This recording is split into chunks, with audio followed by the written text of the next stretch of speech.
Hello students, कैसे हैं आप सब। आई होप आप बहुत अच्छे होंगे। तो जैसे कि हम आज दूसरे पीवाईक्यू के साथ आए हैं और जो हमारा टॉपिक जिस पे हम पीवाईक्यू करेंगे आज यानी प्रीवियस ईयर करेंगे, जो कुछ तो एचटेट में और कुछ डिफरेंट डिफरेंट एग्जाम्स में आए हुए हैं। हमारा टॉपिक है कार्बन एंड इट्स कंपाउंड्स। ठीक है, तो स्टार्ट करते हैं।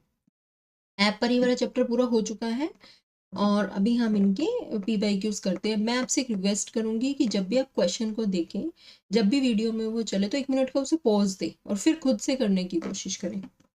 Methyl alcohol is known as phenyl methanol. Phenyl methanol is known as, phenyl methanol क्या होता है बच्चे? आपका बेंजाइल अल्कोहल। ठीक है, तो क्या होता है आपका बेंजाइल अल्कोहल। मिथाइनॉल ये हो गया मिथेनॉल, और फिनाइल, तो ये क्या होता है आपका बेंजाइल अल्कोहल। तो इसका आंसर क्या हो जाएगा? बी। नेक्स्ट है, ये स्ट्रक्चर आपको पता है जिसके अंदर 3 हाइड्रोक्सिल ग्रुप होते हैं। The formula is given above. क्या होगा इसका answer? Glycerol, glyceryl ester, dodecyl benzene, lauryl alcohol. तो इसका आंसर होगा ग्लिसरोल। तो क्या आंसर हो जाएगा? ए। नेक्स्ट है, how where we can find methanoic acid in nature. हमें मिथेनोइक एसिड कहाँ मिल सकता है? आंट स्टिंग में, विनेगर में, टैमरिन में, या सौर मिल्क में। ठीक है, तो हमें पता है मिथेनोइक एसिड हमें कहाँ मिलता है? आंट स्टिंग में। कहाँ मिलता है? आंट स्टिंग में। विनेगर में हमें कौन सा एसिड मिलता है? एसिटिक एसिड यानी इथेनोइक एसिड, जिसके बारे में हम पढ़ते भी इस चैप्टर में। टैमरिन में हमें मिलता है टार्ट्रिक एसिड, और सौर मिल्क यानी खट्टे मिल्क में हमें क्या मिलता है? Lactic acid. ठीक है बच्चे, तो क्या आ जाएगा इसका answer? A. The IUPAC name of the given compound. आपको इसका आईयूपीएसी नेम बताना है। तो हम देखते हैं कि हम कितनी बड़ी चेन को बना सकते हैं। तो फॉर एग्जांपल हम स्टार्ट करेंगे यहाँ से। यहाँ से ही हमें करना पड़ेगा, क्यों? क्योंकि हमारे पास यहाँ पे हाइड्रोक्सिल ग्रुप है, तो उसे हमें प्रेफरेंस देनी होगी। तो 1 2 3 4, 4 कार्बन वाली, यानी कि अभी हम ऑप्शन में ये दोनों ऑप्शन रखते हैं। ठीक है, फिर उसके साथ हम 1 ऑल देंगे, यहाँ पे 1 ऑल। अब इस वाले ऑप्शन को हम देख लेते हैं। देखो पैंट वाला तो हमने क्रॉस ही कर दिया एक बार के लिए, इन दोनों में से देख लेते हैं। तो ये क्या बोल रहे हैं? 4 क्लोरो, 1 2 3 4। ठीक है, बिल्कुल 1 2 3 4, 4 क्लोरो। खुद से भी लिखने की कोशिश किया करो, तो ज़्यादा एक्यूरेट रहता है। 4 क्लोरो। पर अगर एग्जाम में आपके पास टाइम कम है तो go with option. 4 chloro, 1 2 2 ethyl, और ये ब्यूट है, 1 2 3 4 ब्यूट। 2 सेकंड पे है ना आपका इन ग्रुप, 2 इन, और 1 और। तो आपका ये ऑप्शन हो जाएगा सेकंड। क्या ऑप्शन हो जाएगा? सेकंड। ठीक है, लॉन्गेस्ट चेन आइडेंटिफाई करनी है basically. Which of the following statements are not correct. पहले क्वेश्चन पढ़े ध्यान से। Not correct for homologous series of organic compounds. Homologous series आपको पता ही है, जो CH2 के डिफरेंस पे होती है। All members have same functional group. बिल्कुल सही बात है। अगर हम एल्केन की ले रहे हैं होमोलोगस सीरीज, तो हम एल्केन की ही लेंगे। अगर हम मिथाइल मतलब अल्कोहल की ले रहे हैं, तो हम उसी की लेंगे। जैसे सबसे पहले मिथाइल अल्कोहल लेंगे, फिर इथाइल अल्कोहल, प्रोपाइल अल्कोहल, इस तरह से, जिसके अंदर CH2 का एडिशन होता है।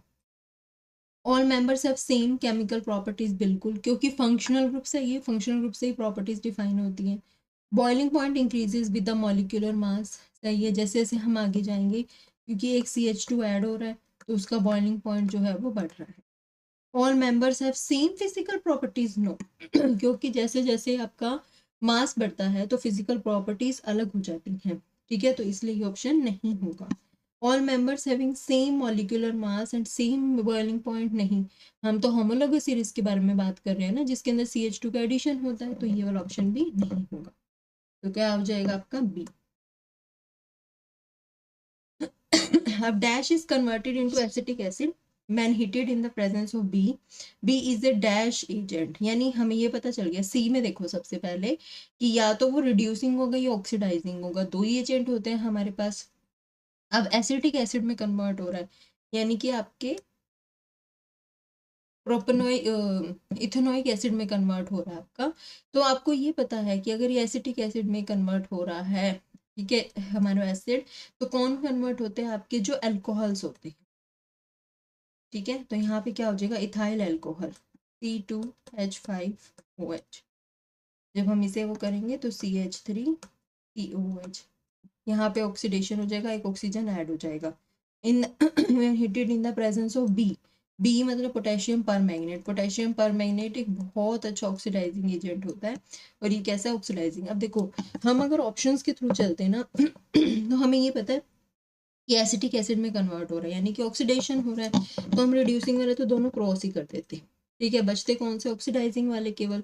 तो ऑक्सीडाइजिंग एजेंट में हमारे पास ये देखो, यहाँ पे पोटेशियम परमैंगनेट, ये भी सेम है, यहाँ पे इथाइल अल्कोहल और ये इथाइल एसीटेट है, तो हमें ये पता है कि अल्कोहल ही एसिड में कन्वर्ट होता है। नेक्स्ट क्वेश्चन है, the name of the compound represented by the following formula.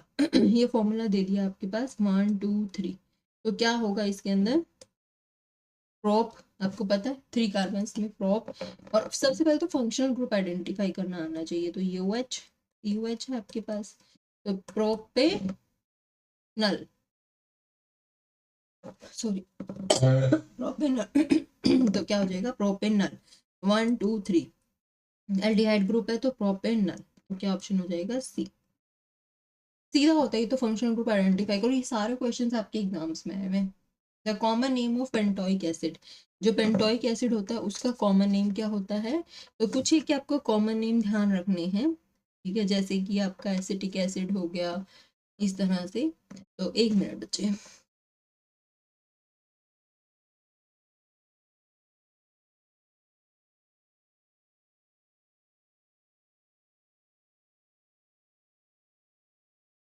ठीक है। The common name of pentoic acid, तो पेंटोइक एसिड का कॉमन नेम क्या हो जाएगा, वैलेरिक एसिड, क्या हो जाएगा, वैलेरिक एसिड। ठीक है, नेक्स्ट है, what is the IUPAC name of the element with atomic number this. तो हमें पता है कि 1 के लिए हम यूज करते हैं अन, ठीक है, दोबारा 1 है तो दोबारा अन, ठीक है, फिर ये दोबारा 1 है तो अन, तो 3 बार यूएन यूएन होगा, तो ये नील तो आ नहीं सकता, कोई यहाँ पे जीरो नहीं है, तो यहाँ पे यून यून यून, और फिर उसके बाद अन, यहाँ पे भी नीला, ये भी गलत है, तो यूनोनियम, यहाँ पे ना इलियम आना चाहिए, थोड़ा सा यहाँ पे मिस्टेक है, तो ये होगा। बाय भी नहीं आ सकता, तो सी ऑप्शन हो जाएगा। ठीक है, इसमें सबसे बेस्ट ये है, नील नहीं लेंगे आप। ठीक है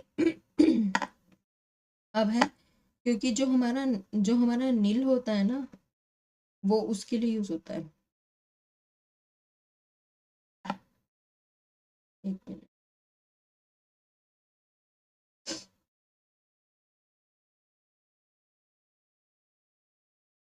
हाँ, क्योंकि जो हमारा नील यूज होता है वो जीरो के लिए होता है, तो यूनी यून इनियम।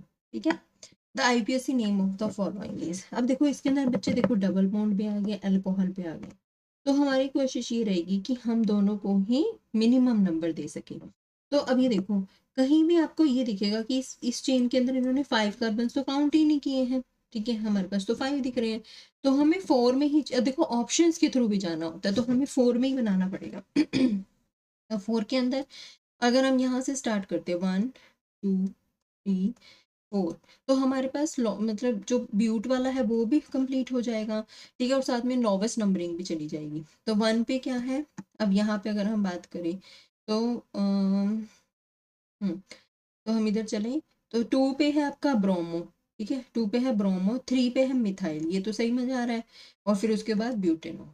ठीक है, तो इस तरह से ये ऑप्शन हो जाएगा आपका बी।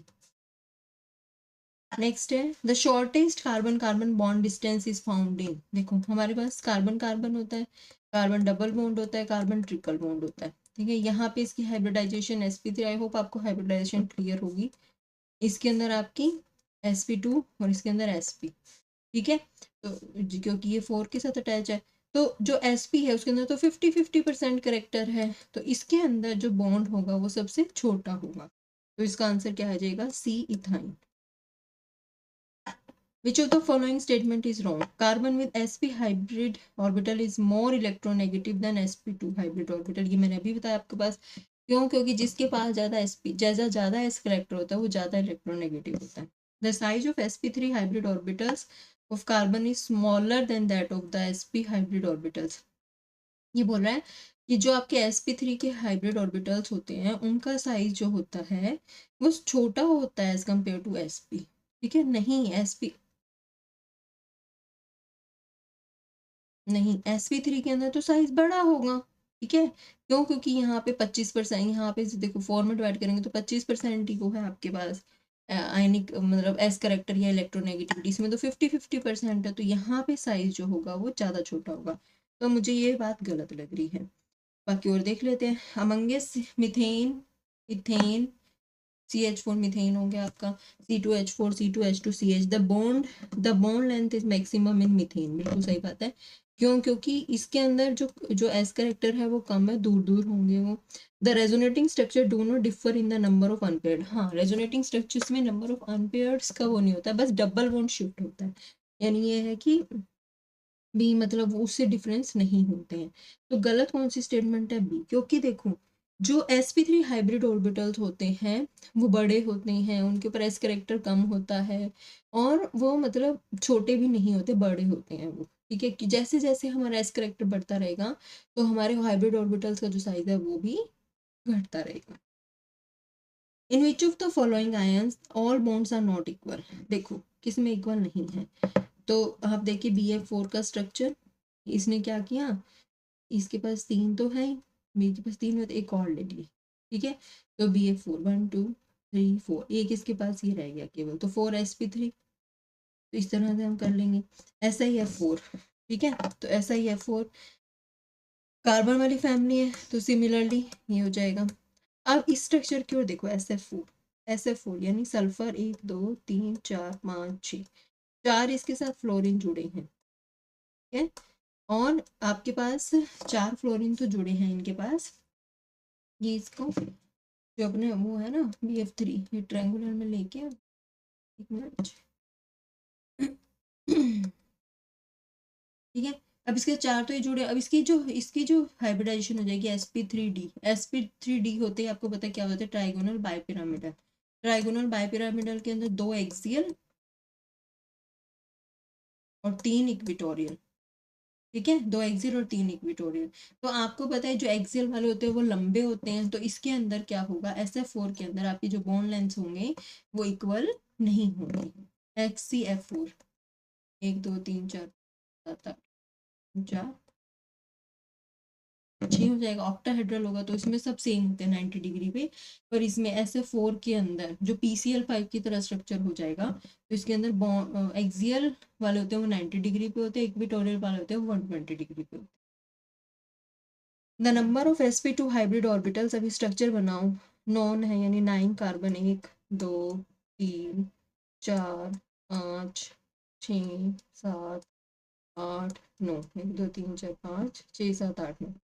अब इसके अंदर 1 2 1 2 4 5 पे तो टेट्राइन हो गया, और 7 1 2 3 4 5 6 7 8 9, और 7 पे होगा आइन, ठीक है।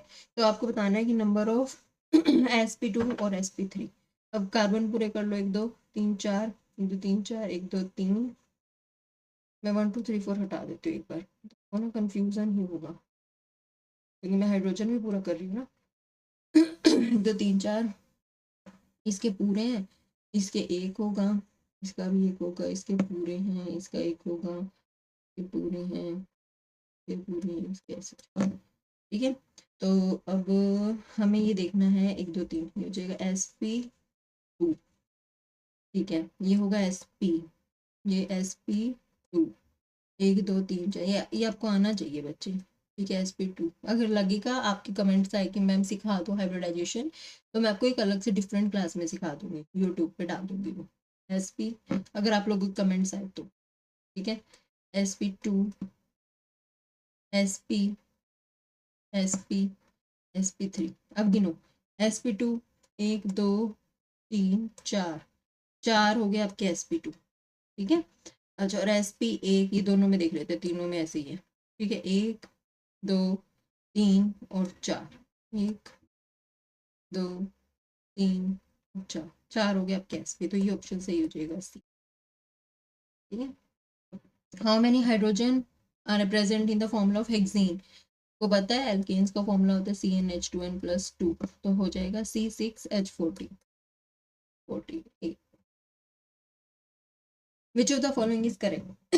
Carbon is tetravalent because it has 4 valence electrons, बिल्कुल सही बात है, 4 वैलेंस इलेक्ट्रॉन्स होते हैं और 4 ही शो कर सकते हैं। Covalently bonded molecules are seen to have weak bonds within the molecule but intermolecular forces are wrong। देखो कोवेलेंट में क्या होता है, चाहे इनका खुद का मतलब इंट्रामोलिक्यूलर जो बॉन्ड होगा वो स्ट्रॉन्ग हो सकता है, पर जो इंटरमोलिक्यूलर फोर्स होगा वो बिल्कुल भी स्ट्रॉन्ग नहीं होगा। वो किसके केस में स्ट्रॉन्ग होता है? आयनिक बॉन्ड के केस में स्ट्रॉन्ग होता है। ठीक है, तो करेक्ट कोड कौन सा है?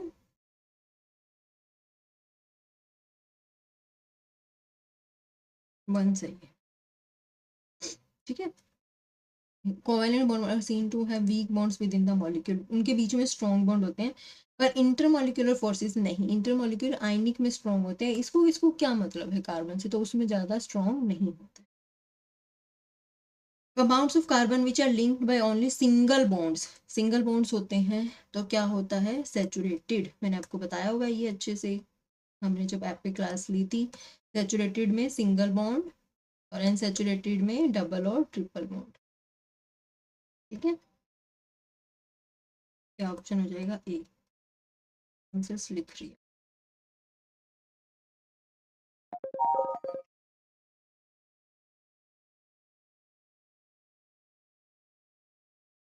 चलिए,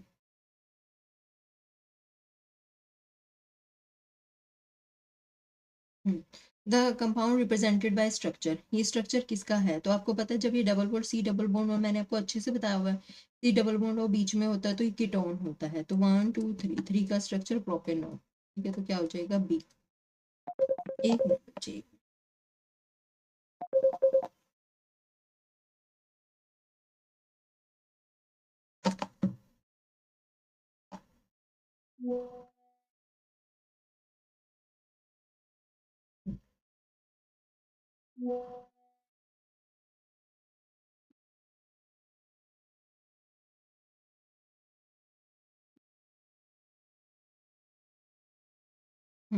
ठीक है, तो 1 2 3, तो ये हो जाएगा प्रोपेन। ठीक है, तो प्रोपेनॉन, तो ये बीच में हो गया कीटोन का स्ट्रक्चर।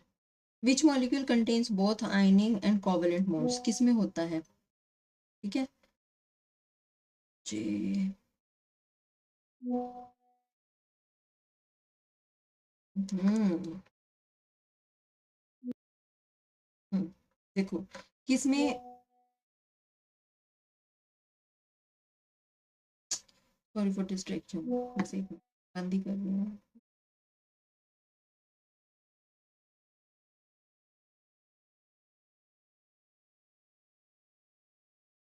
चलिए, ठीक है। Which molecules contains both ionic and covalent bond, किस में आयनिक और कोवेलेंट बॉन्ड्स दोनों होते हैं? तो ये है NH4Cl। ओके, यहाँ पे ये प्लस में होता है, ये Cl माइनस में होता है, और यहाँ पे हाइड्रोजन कोऑर्डिनेट बॉन्ड होता है। तो ये कोवेलेंट और आयनिक, इसके अंदर दोनों बॉन्ड होते हैं। ठीक है, इसके अंदर सिर्फ कोवेलेंट, इसके अंदर भी कोवेलेंट। ठीक है, NH4Cl ऐसे होता है, NH4 प्लस और Cl माइनस, तो आपस में इनके बीच में आयनिक बॉन्ड होता है और इसके बीच में covalent. Which of the following allotropic form of carbon is amorphous with silicon?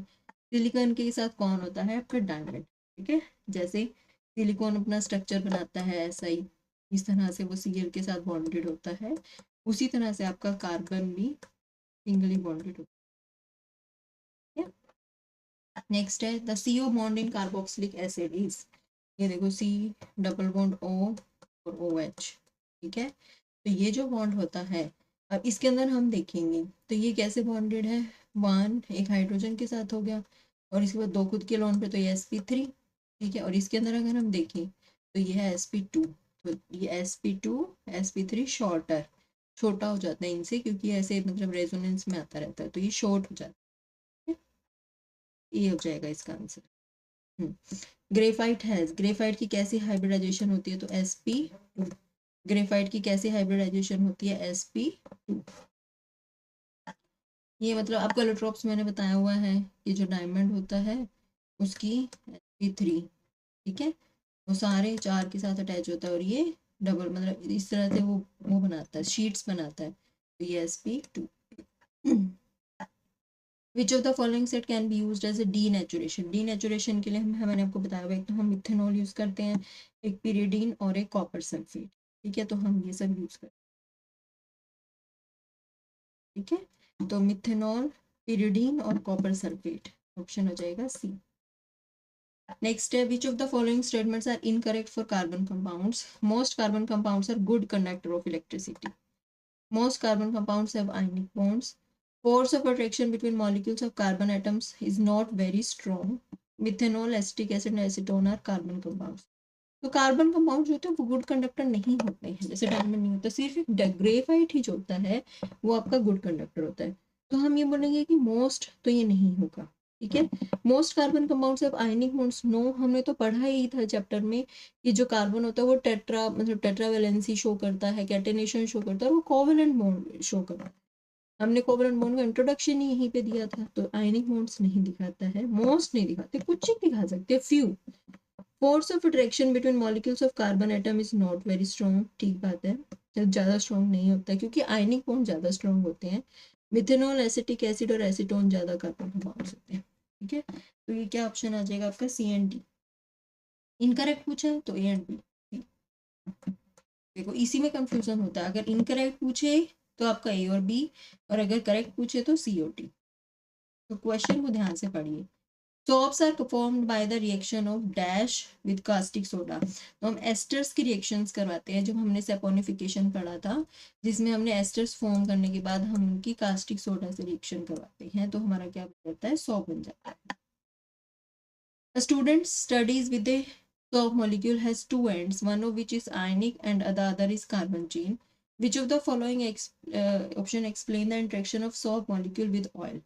Ionic end of the soap interacts with the oil. No, मैंने आपको बताया हुआ है, इस तरह से उसके टू एंड्स होते हैं, एक टेल होता है और एक हेड होता है। ठीक है, एक हाइड्रोफिलिक एंड और एक हाइड्रोफोबिक एंड। जो कार्बन चेंज होती है वो हाइड्रोफोबिक होती है।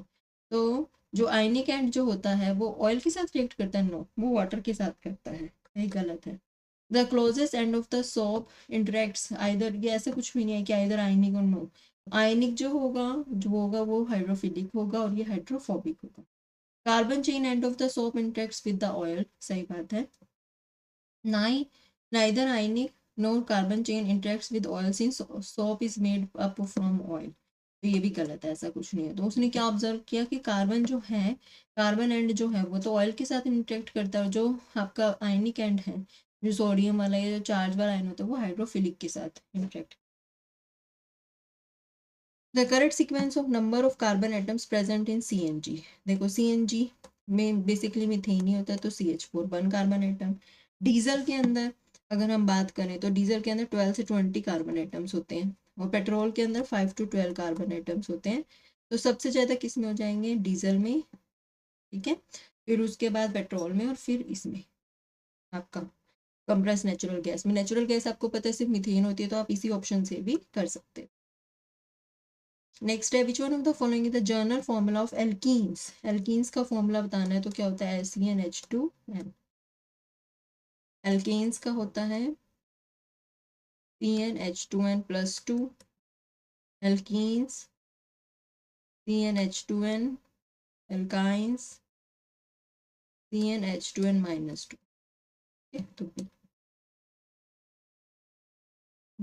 what is the color of the flame well alkenes are burnt। आपको पता है कि जब सैचुरेटेड हाइड्रोकार्बन्स रिएक्ट करती है, फ्लेम देते हैं, तो ब्लू फ्लेम देते हैं। ठीक है, पर अगर वहाँ पे इनसफिशियंट सप्लाई ऑफ ऑक्सीजन हो तो वो सूटी फ्लेम देते हैं, ब्लैक सूटी। पर जो अनसेचुरेटेड होते हैं वो येलो फ्लेम देते हैं। ठीक है, तो आपके अल्कीन्स क्या देंगे, येलो फ्लेम।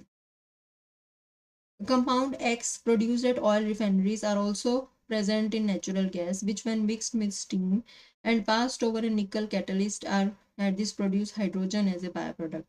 तो ऑयल रिफाइनरीज और इन सब में नेचुरल गैस में आपको पता है सबसे इंपॉर्टेंट कंपाउंड होता है मीथेन। ठीक है, जब आप उसको स्टीम से रिएक्ट करते हैं निकल कैटलिस्ट की प्रेजेंस में, तो वो हाइड्रोजन देता है बाय प्रोडक्ट में। ठीक है, तो आपको ये पता होना चाहिए कि नेचुरल गैस में, ऑयल रिफाइनरीज में, इन सब में कौन यूज होता है, मीथेन। नेक्स्ट क्वेश्चन है, which of the following are the reason for relatively low boiling point of branched alkynes. ठीक है, कि जो ब्रांच्ड होते हैं एल्केन्स होते हैं, एल्केन्स आपको पता है इनके अंदर कोई आयंस तो होते नहीं है, तो उनका लो बॉइलिंग पॉइंट का रीज़न क्या है, तो वो क्या है, वेंडर वाल इंटरेक्शन। मतलब जो आपके एल्केन्स होते हैं, जो कार्बन कंपाउंड्स होते हैं, उनके बीच में जो इंट्रैक्शंस होती हैं वो कौन सी होती है, वेंडर बॉन्ड्स। आयनिक बॉन्ड्स में प्रेजेंट होती है हाइड्रोजन, जो फोन आपको पता है, फोन जो होता है फ्लोरीन, ऑक्सीजन और नाइट्रोजन, इनके साथ होती है आयनिक बॉन्ड हाइड्रोजन में। What is D नेचर्ड alcohol? D nature क्या होता है, देखो जैसे जब कभी भी हम इंडस्ट्री में प्योर अल्कोहल को रखते हैं, इथेनॉल को रखते हैं, तो हमें ये डर होता है कि कहीं कोई कंज्यूम ना कर ले उसे ज़्यादा। और आपको पता है प्योर अल्कोहल जो होता है वो इतना ज़्यादा टॉक्सिक होता है कि वो इमीडिएट डेथ तक फैटल भी हो सकता है वो, तो इसलिए उसका डी नेचुरेशन करके रखा जाता है। देखो पहले भी क्वेश्चन आया था, अब भी क्वेश्चन आ रहा है, तो ये बहुत इंपॉर्टेंट है, ये आपको जरूर क्वेश्चन दिखता है किसी ना किसी एग्जाम में। तो the mixing of colour and methanol to ethanol for the purpose of industry, हम इसमें कलर यूज करते हैं और मिथेनॉल यूज करते हैं। It is formed when alcohol, नहीं रिएक्शन कुछ भी नहीं है, the product of ethanol reacting, reaction नहीं होगी, सिर्फ हम डाई और मिथेनॉल को डाल के रखते हैं। मिथेनॉल एक पॉइजनस होता है, ठीक है, जो सीधा जाके हमारे नर्वस सिस्टम पे अटैक करता है, तो इसलिए हम उसे मिक्स करके रखते हैं। आईपीएससी नेम बताना है इसका, तो ये देखिए वन पोजीशन हम इसको लेंगे, तो वन पे इथाइल भी और मिथाइल भी है, ठीक है। अब 1 2 3, थ्री देखिए, थ्री पे क्योंकि हम ऐसे नहीं घूम के आएंगे, हम ऐसे ही चलेंगे, तो क्या ऑप्शन हो जाएगा, C. Ethene is produced by heating ethanol in the presence of concentrated sulphuric acid, तो कंसंट्रेटेड सल्फ्यूरिक एसिड जो होता है वो आपका डिहाइड्रेटिंग एजेंट होता है, ठीक है।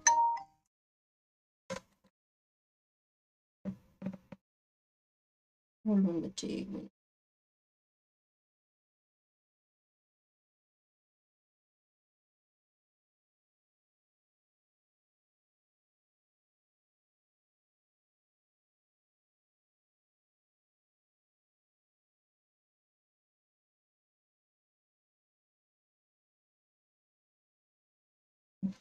एक ऑर्डर लो बाहर से।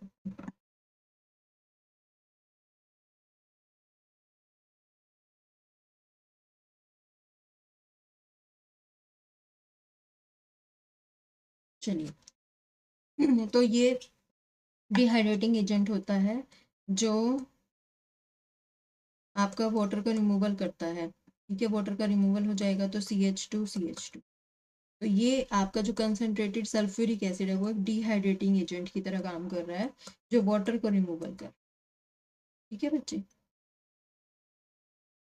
चलिए नेक्स्ट है, when ethanol is heated with sulphuric acid the major product, यही था, ये देखो सेम क्वेश्चन आया हुआ है, पर जो क्वेश्चन की जो स्टेटमेंट्स है वो अलग है।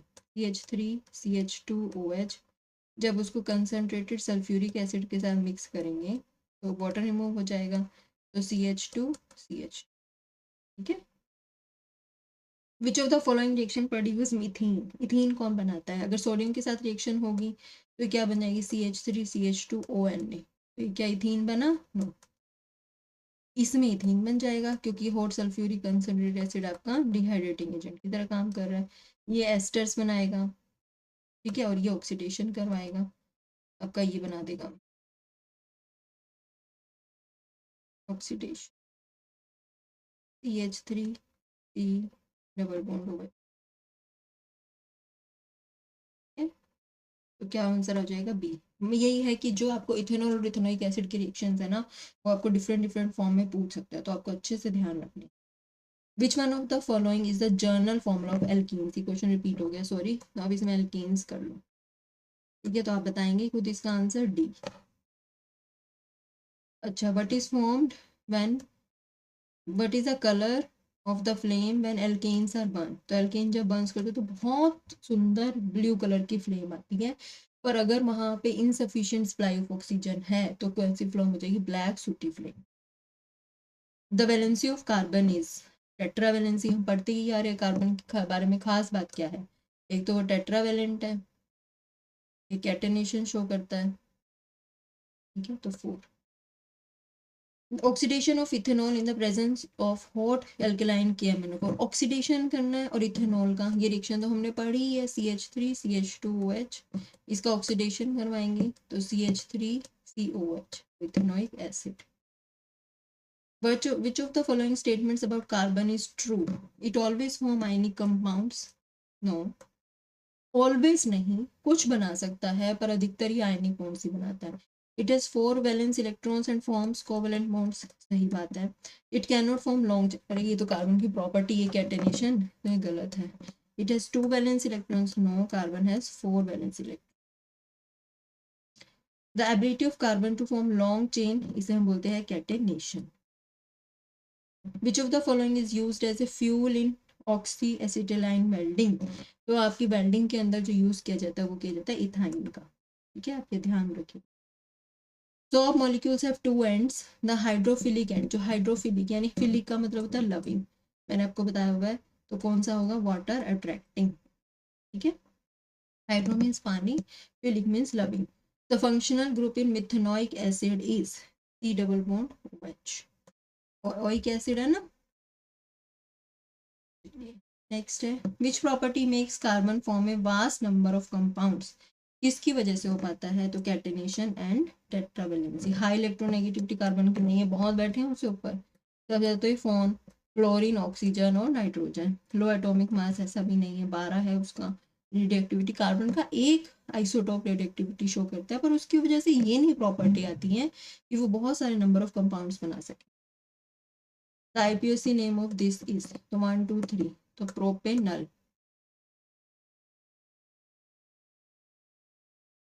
Which gas is evolved when sodium reacts with ethanol? Ethanol, ये रहा CH3, इथेनॉल बनाना है ना. CH2OH, ethanol reacts with sodium, तो CH3 CH2ON. ठीक है, तो ये और क्या निकलता है साथ में? Hydrogen gas. सोडियम यहाँ पे जाके लग जाता है, हाइड्रोजन निकल जाती है. Which among this is an alcohol? ये क्या है आपका? Carboxylic acid. ये क्या है? अल्कोहल. ये क्या है? एल्डिहाइड. ये क्या है? तो ये ऑप्शन हो जाएगा. अल्कोहल पूछा है तो ये B. Which among the following is commonly known as vinegar? तो आपको पता है जो आपका इथेनोइक एसिड होता है, इथेनोइक CH3 COH. ठीक है, इथेनोइक एसिड, इथेनोइक एसिड. और साथ में इसको हम एसिटिक एसिड भी बोलते हैं, इसी को हम विनेगर बोलते हैं. जब ये 5 to 8% हम इसका लेते हैं तो उसे हम विनेगर बोलते हैं, तो इथेनोइक एसिड. ठीक है, तो इसी के साथ आज हमने 50 क्वेश्चंस किए हैं. आई होप आपको ये सेशन अच्छा लगा होगा. अगर आप चाहते हैं कि ऐसे सेशंस हो रहे हैं तो आप कमेंट करिए, हम फ्रिक्वेंटली ऐसे सेशंस लाएंगे.